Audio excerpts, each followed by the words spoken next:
Love, Sex, and Other Calamities is a collection of 15 stories and one poem by Ralph Hickok. The second story in the collection is The Beating Heart. It's about a brief romantic encounter between 12-year-old Art Stafford and 11-year-old Monty Crandall when their families are staying in neighboring lakeside cottages. In the following excerpt, Art is taking Monty for a rowboat ride around the lake. They were going west along the north shore of the lake, which curved so gently that he could row almost straight, making occasional small adjustments. He liked that because it gave him a chance to concentrate on his technique, pulling the oars all the way back, dipping the blades all the way into the water, but not too deep, then pulling them all the way forward. "You're real strong," she said. "I can see the muscles in your arms." "Because I row a lot every day," he told her. There were no cottages on the west shore because there wasn't much land. It was just two narrow peninsulas separated by a passage, about 12 or 15 feet wide. When they reached it, she pointed at the passage and asked, "What's over there?" "Another lake," he replied. "This is Long Lake, and that's Round Lake." "Long Lake and Round Lake, huh? Boy, they sure used a lot of imagination naming stuff. I wonder if there's a wet lake around here somewhere." That made him laugh, and he decided he really liked Monty. They rowed in silence for a few minutes. He focused on his rowing form and wondered if she was looking at his muscles some more. Monty broke the silence. "I guess you're probably 12 or maybe even 13, huh?"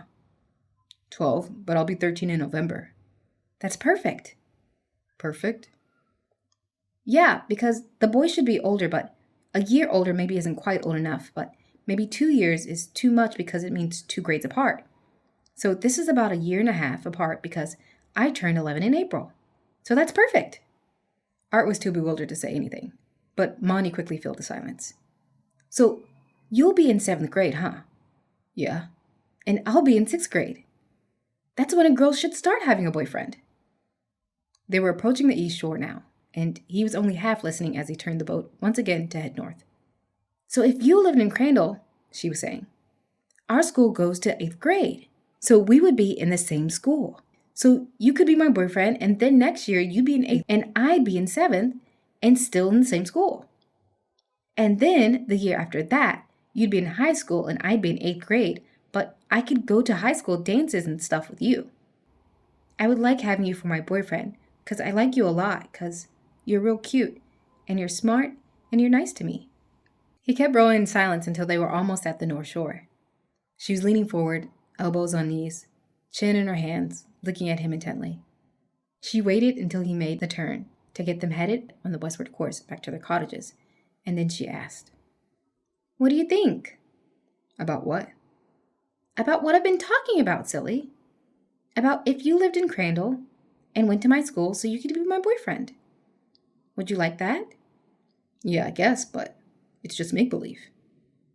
"But you'd like to be my boyfriend?" "Sure." "How come?" "Well, 'cause you're very cute, and you're smart, and you like to read. Oh, and you got a great sense of humor. What you said about Wet Lake was real funny." She grinned. "When you say very cute, you mean you think I'm pretty?" "Yeah, sure." She leaned way forward and spoke almost in a whisper. "You think I'm sexy?" "Sexy?" "You must know what that means, right?"